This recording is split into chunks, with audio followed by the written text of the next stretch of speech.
the inside story on the issues that affect you and your community. This is Local 12 Newsmakers. Over the past few years, some people have gotten new digital meters installed that allow Duke Energy to get rid of meter readers, detect power failures before customers call, and turn service on and off remotely. But that's just the leading edge of a much bigger, more sweeping, transformational change in the electrical system and changing it into a smart grid. Good morning and welcome to Local 12 Newsmakers. I'm Dan Hurley. We call Blackberries and iPhones smartphones, okay? We all got them, or lots of us have them. Because of the digital technology, they allow us not only to make telephone calls, but to access the web and connect to friends through email, Facebook, and Twitter. In the past year, we have seen how ordinary Egyptians and Syrians have broadcast revolutions and massacres directly to the world, bypassing traditional media and the government authorities. If Alexander Graham Bell came back and was shown this, he would be clueless. On the other hand, if Thomas Edison, the creator of the nation's electrical system back in the 1880s, came back, he would have no problem understanding the nation's electrical system in the 21st century. But change is coming, and Duke Energy has built the Duke Energy Envision Center near the airport to help demonstrate the possibilities. Here is part of a video from YouTube about the Envision Center created by Duke. Hi, I'm Keith, and I'm here in a place called the Envision Center. It's a very clever name for a place to, well, help you envision what electricity will be like soon. It's a lot like your town, or at least what your town will be like in a few years. You see, Duke Energy constructed the Envision Center to help us learn more about what energy can be. With a smarter grid, Duke Energy can, if you want them to, help you manage how much power you use. Well, here's an example. Let's say it's 105 degrees when you get home from work. You get in the house and dial the AC down a few degrees. When Duke Energy sees that, 2 million other people have done the same thing, they can pull energy that was collected from solar panels and stored on a battery at a substation to handle the extra load. But another option might be for Duke Energy to contact you by phone or email or whatever and ask if they can bump your thermostat up a degree. I mean, most people can handle 1 little degree, but what difference would that make? Multiply that 1 degree times the other 2 million people, and the energy saved is enough to keep Duke Energy from turning on older, less efficient plants. You can even give Duke Energy the permission to make those kinds of changes on their own without bothering you. I am joined this morning by Sally Thelen, the spokesperson for Duke Energy in Ohio and Kentucky. Sally, welcome to Newsmakers. Thank you. Good morning. You know, I didn't even know about the Envision Center until about 6 months ago when it was first mentioned to me. I had not been there until, 3 months ago when we first came over. And it is fascinating. Now, my understanding is there's 2 of these, one here and one in North Carolina? That's correct, yes. We have 2 of them. The one that we have out in the Erlanger area off of Mineola Pike actually opened in September of 2008. But it doesn't have a high profile, which is one of the reasons I wanted you on here. It's not a high profile place, but we constructed it. We had folks that were internal to us that felt like we needed to have a venue so that people could come and experience what we were looking as the future of what our grid would look like, and certainly in 2015 and beyond. Let's talk about how people would experience this in their daily lives, in their home. And you've built a home there. Oh, sure. Inside, this is like if you get a little bit of that from that video, but this is like a little Disney World chance to get inside of things, the future. So what is it in a home situation that you would actually experience or see demonstrated there? What we try and show people is what the imagery of a home from 2015 and moving forward would be like. If, for example, you used a home energy manager, which is basically a small computer monitor that you would be able to access from a smartphone, from your computer at work, or from anywhere remotely to help control your appliances in the future. So we know that slowly there have been advances in technology with smart appliances and things of that nature. Ideally, you'll be able to control everything from one device. If you wanted to change your thermostat temperature while you're at work, or you're going to be working late and you don't need it to kick on, you could do something like that. You could control your dishwasher, any number of things, hot water heater, things that as a utility we look at as things that you use a lot in your home. Well, one of the things that fascinated me was, let's take the dishwasher for an example. Lots of people might say, well, I'll turn that on later in the evening or something, but you can set it up so it decides when the rates are lowest in a 24-hour cycle, when to turn itself on. It's not just you're punching in a time. That is true. Part of our smart grid rollout that we've done have been some pilot studies on time of use pricing. As we're looking at certainly 2015 and beyond, the very real possibility of customers having the decision to make when they want to use their appliances and when they want to use energy. Certainly it's cheaper in the off-peak hours when everybody's not utilizing it. So certainly with 2015 and beyond, you would have that power with these smart appliances to tell it to go ahead and go out there and look, and when it's going to be the most affordable to run it, if it's while you're in bed or asleep overnight, go ahead and do it. It's going to be much more affordable. Same thing with you've also got a garage with a plug-in electric car, and the point was made that if everybody drove home, if electric cars really become popular and widespread, everybody comes home and plugs it in at 6 o'clock at night, there go the rates, there go the usage. Correct. But you could set up the same thing that way. Absolutely. So the car charges in the middle of the night when... And you're not needing it, and then you can have it ready. Same with the hot water heater, for example. You can have your water ready and be warm for you by 5 a.m. so that you can take a hot shower in the morning before you head off to work. But certainly in the daytime hours, if nobody's at your home, there's no need to be paying to have that hot water at the ready if you're not going to be needing it. And hot water heaters are one of the biggest users. It's certainly one of the top two. We would say that your heating, your HVAC system, your heating or your air conditioning and cooling, as well as the hot water heater, are by far the top two and can represent upwards of 50% and more of your bill. This isn't about the smart grid or this is just sensible stuff. But one of the things that was reinforced, and I had heard it differently out there when we visited, was that the idea of unplugging things that you have plugged in all over the house because they're using, including the television, which may be off. Would you talk about the use of those kinds of appliances, toasters, TVs, radios, when they chargers for our iPhone? Absolutely. That we just leave plugged in all the time? Anytime that you have something plugged in, if it's a cell phone charger, if it's a gaming device charger, anything like that that has kind of what we call a brick on it, or a wall wart where you plug it into your outlet to have it at the ready, that is using the same amount of energy whether it's plugged into your device or not. So certainly we recommend on most appliances and things that you don't use real often to unplug them because you're just using energy when it's not needed. In terms of televisions, that's a little bit trickier, and a lot of people aren't quite as willing to maybe put unplug them, so they have to reprogram themselves obviously and work a little bit harder to do that.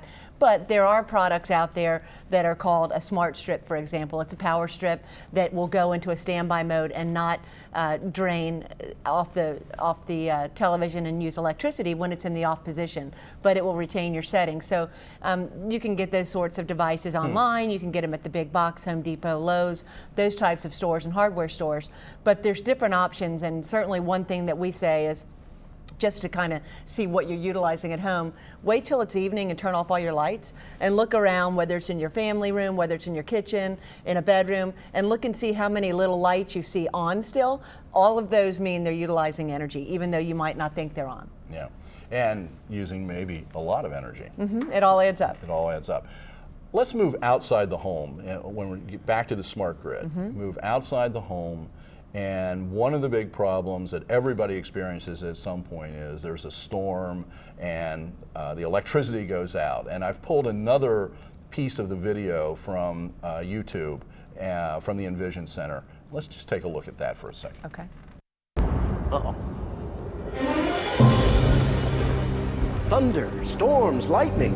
But the old grid and storms did not get along. But now the technology exists to actually reroute power. Crazy. So let's go back to the grid to see how Smart Grid helps Duke Energy handle surprises. Oh, whoa, wait just a second. That's the old grid. Show them the Smart Grid. A couple of things happen here really fast, so let's talk about it. On the old grid, when power went out, everything downstream of the problem area went out too. Not good. A Duke Energy Smart Grid can detect where the problem is, isolate it, and reroute power to everybody else downstream almost instantly. So at the Envision Center, you've got poles, you can see what it looks like electricity going through these lines, and trying to demonstrate this physically. It's that communication back and forth between Duke and specific places in the grid that's sort of amazing to me. Same thing as in the house. It is. It's amazing, and that sort of technology that we just saw in the video, what I can tell you is what we call it in our industry is the distribution automation equipment. And we have, for example, self-healing teams that we've deployed across our service territory. And ideally, we find areas on our system that might have more challenges from a reliability standpoint. And since 2009, in August, we deployed our first smart self-healing team that goes out there and does that sort of signaling and helps reroute power. Since 2009, in August, we've almost saved 2 million customer minutes from experiencing an outage from this technology. So we know it's working, we know it's activating. We have right now 18 of these teams deployed across, and we basically bring online probably 2 to 3 a year that are spread out again in some of our problem areas. When you say teams, you mean these clusters of boxes that would communicate. So in for example, with the older grid, and certainly we still have a lot of that out there on the system, we would need to deploy a troubleman, and they would go out, ride, and look up and try and visually see where there might be a problem on a line, a tree limb, an open fuse, something of that nature. Nowadays, what we can do is if it will pinpoint it in a smaller area. So rather than driving, miles of a circuit trying to look and see where there's a problem, it'll say between pole 21 and 24. So now you're looking at less than a mile, and it's a lot easier to spot and troubleshoot and fix. Well, and also, traditionally, the only way Duke would know that there was a problem was somebody had to pick up the phone and call them. Yes. You now know that even quicker, right? We will. At this point, we're still in the call us and let us know mode. Okay. But once this is fully deployed and we have all of the equipment out there, that is certainly an option that will be available to customers so that we know. And you'll hear me frequently when we're in outages and storm situations repeating, please call us, let us know. Okay, still need to call, Yes, but sir. it's again interactive. It will be interactive. Yes. Across what percentage of the region is that sort of smart grid deployed at this point? Well, for our service territory right now, we're primarily focused on Ohio. Right. And Duke Energy has a 5-state territory. Ohio's the flagship.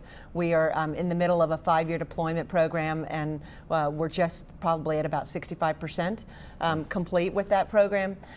In Kentucky, we don't have smart grid approval from the commission yet, so we're certainly hopeful that in the future we'll be able to bring more of this technology across the river. But we do have the ability to do some of the self-healing teams and some of the digital technology with some of our basic upgrades, but it's not going to be a full meter deployment thing like we're doing over in Ohio. And that's those people who know this show, I'm always paying attention to regionalism, and it makes a difference. In this particular case, whether you're in Ohio or Kentucky, your access to this new digital technology, the new smart grid. Absolutely, and as you probably are aware of, in our industry, we don't do much of anything without approval from the commissions that help govern us. So certainly, it's a matter for us when we built the Envision Center, we looked at it as a venue to bring legislators in, to bring community leaders and all sorts of industry leaders as well, to kind of see what we're envisioning as the future, and it's been a very positive experience for us. I'm going to put up a full screen here in a moment to let people know how to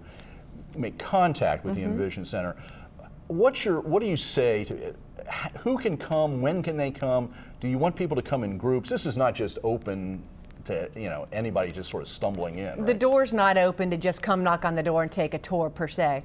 We would be open up to anybody coming to take a tour. If there's a group or a neighborhood that wants to come, or a community, certainly a little bit larger of a group would be better. Right. But we would like you to make an appointment just to make sure that we have staff on hand that can accommodate you and give you the full bells and whistles tour. Okay, let's make sure that people know how to do that. If you'd like to visit the Envision Center, and as Sally said, it's out in Erlanger, you need to make an appointment, and to do it, preferably as a group, and you can call 513-287-8451. If I got that right, 287, I got 8451. I think you've got 2454. Either one will get you in. Either one will get you in. It will. Okay. We'd love to have you come out. There's plenty to look at out there. Sally, thank you very much, and I truly mean it. It was like, I had no idea it was there, and I just really found it so insightful to visit. We're very proud of it. Thank you. Stay tuned. Electric power is one thing. What else can you do to be environmentally smart?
The inside story on the issues that affect you and your community. This is Local 12 Newsmakers. Good morning and welcome to Local 12 Newsmakers. I'm Dan Hurley. The term global economy has entered our daily vocabulary, but the images engendered by that term are still pretty primitive for most of us. We all know that Honda, Toyota, Kia, Volkswagen have major shares of the American automobile market. We all hear politicians railing against companies that contract with factories in China or IT companies that send work to India. But the global market is much more complex than that. Americans, Cincinnatians, are doing high-value work around the world. A new exhibit by the Architectural Foundation entitled Cincinnati Builds the World, Local Designers, Global Territory, explores international architecture and design envisioned and executed by Cincinnati-based firms. I'm joined this morning by three people from the Cincinnati architecture and design community who are active globally and have helped assemble the exhibit. Matthew Schottelkotte is the CEO of GBBN Architects, and Brad Cooper is an architect with GBBN and also the curator of the exhibit. And Carmen Seger is an interior designer with Kolar Design. And both Brad and Carmen graduated from DAAP. Carmen just a year ago, right? Yes. And is also already working abroad, working globally. All of you, welcome to Newsmakers, and really glad to see young people getting into this and getting in. Matthew, I think people might think that all this globalization in business is always bad for us. You and I have talked. What has your ability to work globally meant for GBBN over the last 4 or 5 years when the American economy was really slow? Well, it's had a number of different impacts for us in positive ways. First, obviously, having work in places that are doing work helps our company continue to survive and even grow in a time that was tough economy. But on top of that, our exposure as a company has broadened. I mean, people, as we go out of our region and start to show our work and talk about it, we have a whole new validity to them and an opportunity to continue to expand. And then on the opportunity for recruitment of people, young people like Bradley that comes to town that's looking for an opportunity to work for a firm that looking at Cincinnati and says, do I want to be in Cincinnati or not? And says, well, I can actually work in a firm that has opportunities to work globally, the same opportunities I might have if I was in New York or Chicago or LA. So, I mean, it's been a number of factors that have really helped us. Realistically, specifically, where are some of the places that GBBN has actually done real work? Done real work. We've covered basically the entire country of China. We have worked from the very northern regions down to Hong Kong to the east and the west coast. We've been doing work in Nigeria, United Emirates, but we've been approached by people to do work in Russia, India, and other places. Once you've started to do global work and have done it successfully, there seems like there's people interested in talking to you about more opportunities. Brad, one of the elements in this exhibit that you've put together is a map, and I'm going to ask that we pull that map up. And it's going to be hard to read on the screen. It's just so much detail. But tell me about this map. What does this show? This shows all the different locations of all the projects. And as you can see, it's pretty spread out across the globe. It's not just centered in Asia or in South America or anything. And I think that shows the diversity and the strength of all the firms working in this exhibition. And how many firms are represented? There are 10 firms, including 2 projects from the University of Cincinnati. And there are approximately 15 projects, and that spreads across about a dozen countries. And from your perspective, how long ago did you graduate? Well, I graduated with my master's last spring. Last spring? And from DAAP 3 years previous to that. Okay. So, as Matthew was saying, as you looked at the opportunities for you, was this a factor that companies like GBBN or Kolar or others were doing this kind of work? Yeah, it definitely was a factor. I looked at a number of different cities and then decided to come back home to Cincinnati. That was part of the reason. Yeah.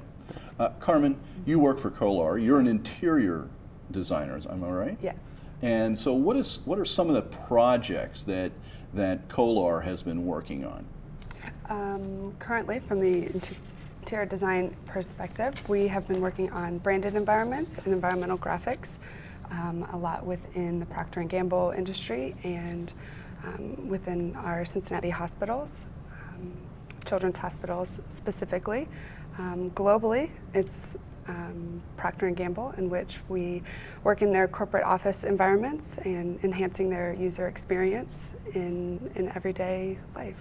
Yeah, and I think I was telling you on the phone when we were talking about this that there's this great story of someone I know who went to China, traveled for 24 hours, got to Beijing, left the airport at 10:30 at night, got into a cab, and within 5 minutes found out that the cab driver knew Kelly Kolar, who's the head of your firm, because she had been there working on the P&G Center, which he assumed she had done everything on the P&G Center. But, you know, again, Cincinnati is making an impact. Now, what about you? You've just graduated last year. Have you had a chance to actually go abroad and do work, and because that's a whole skill set? Yeah, sure. Well, much like Brad, I decided to stay in Cincinnati because I found Kelly's studio, and she had so many connections abroad, and it was an opportunity to stay local but work globally and make an impact and have that experience. And so from the beginning, I was placed on the team, and within 4 months, we were over in Geneva and designing and setting up shop for a week over there and designing a new company for Procter & Gamble, and have since it's been built, and we haven't been back to see it, but we're hoping to go and do a second look. It's a pretty interesting way for a young designer or a young architect just to plunge in and have that sort of opportunity. Yeah. Were those sorts of things available to you when you started? How much international global work was being done out of Cincinnati? Out of Cincinnati, not much. Yeah. And in fact, I'm a grad of DAAP as well. And for us, can we plug it anymore? Yeah, pretty good school out there. But for me, our classmates, we all talked about getting to go to New York City or going to Chicago or going to LA.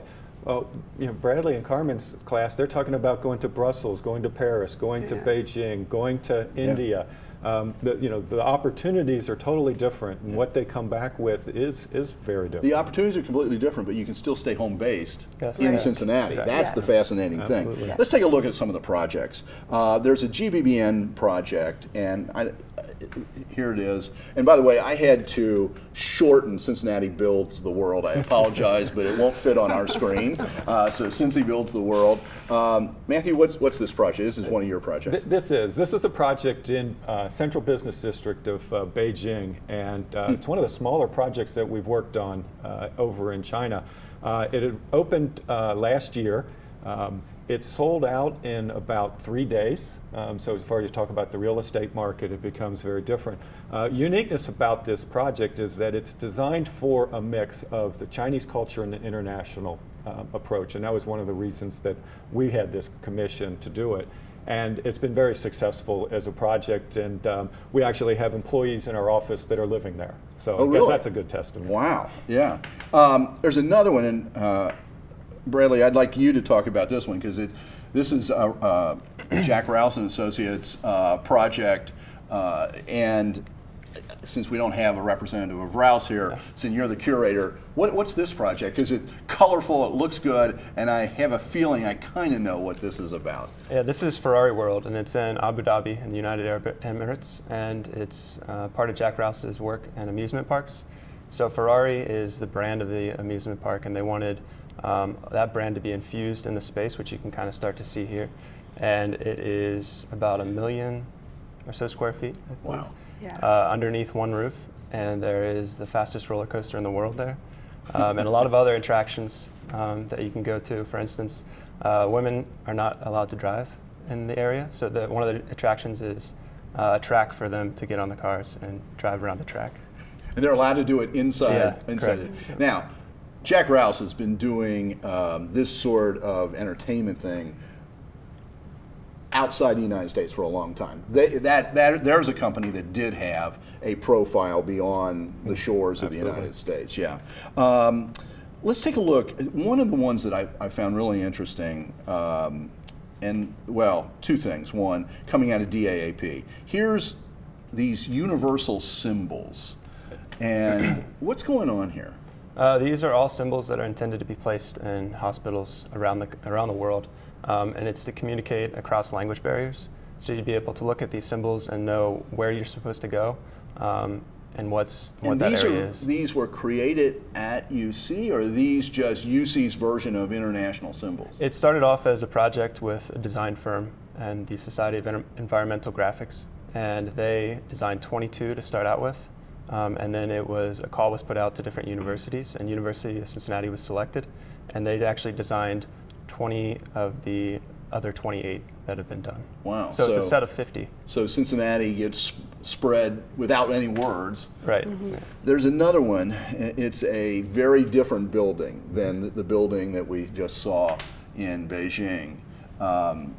What about this building? Carmen, do you know this building? Or I do. It's the Roche Village Life Medical Center in Tanzania, and it started off with a group of UC, an architect, Michael Zaretsky, and the university architects going over and wanting to help the community and build a medical center for them. And they've done it all locally, down to the building techniques and using employing or having people there helping build it and be the team. so it's not just necessarily high-end architecture or design. It's making the architecture fit into the culture that you're working in, right? I think that's absolutely true, and understanding that, and whether it's the project that UC has gotten into or architects that are starting to go out to the world, it's increasing our exposure and understanding of what's going on in the world that actually helps us design better back here. I mean, our sensitivity and understanding that we have, Carmen's firm with Kelly Kolar, the work that we've been doing at Cincinnati Children's Hospital, which is a great example of needing to understand the diverse cultures that go and are living in that space, whether it's the doctors and nurses or it's the clients themselves. The fact that we're working internationally and become have a better understanding of the different cultures, helps us design better space for Children's Hospital. Yeah, and lots of people would be familiar with Children's Hospital because it's so important. And the work that Kolar has done on the interior with all of the graphics and the interaction, but also the Heart Institute, where the children have produced a lot of the art. And so it really literally comes from the people who are living in that space, which is really wonderful. And when you worked on that project in Geneva, was there, now you're working for Procter & Gamble, is there an attempt by Procter & Gamble to have that be a Geneva center, or are they taking something that they've created in Cincinnati, because the headquarters is here, and they're just redoing it everywhere? Sure. Well, what's interesting about all of the P&G headquarters around the world is that it is one brand and it is one company. However, it is different in each location because of the local community and because of their different cultures. And so it's having a respect to the company and making it all relate, but having different facets that then fit to the specific, whether it's Duracell or FemCare, having it respect to that, but then also to the local culture that is there. Brad, how do you imagine, we're just about out of time, but how do you imagine this is being involved with this kind of work, having done this exhibit? Yeah. How do you think that's going to change you as a architect, as a professional? I think it helps give me a broader perspective of what's out there and what's being done in Cincinnati itself, and what is possible work that could be done in Cincinnati, because these projects are so diverse. Even within the same city, Beijing, for instance, we have 2 projects there that are being shown, and they're completely different. So I would like to see some of this work come back to Cincinnati and have it be built here as well. That's an interesting point, and I'm going to, for the last question, I'll turn this back on you. Some of us might say that Cincinnati too often builds, when they build something new, they feel it has to be red brick. Do you think this is going to change our experience of the built environment in Cincinnati, because you and your colleagues have been working all over the globe? Well, I think in a broadened world understanding and thinking about where we draw things from and how Cincinnati wants to be placed in that world discussion, I think the answer is yes. Good. Thank you all for being here this morning. Thank you. Congratulations on your work, and I'm going to let people know how to get to the exhibit. If you'd like to visit the Cincinnati Builds the World exhibit, it is at the Architectural Foundation of Cincinnati. That's at 811 Ray Street, downtown, and it's open from noon to 3 daily on Tuesdays through Thursdays. Now, if that doesn't fit into your schedule, you can call for an appointment, and you can call 513-241-4469. And on the web, it's Architectural Foundation of Cincinnati. Stay tuned. After the break, we'll be right back with another topic and some more guests.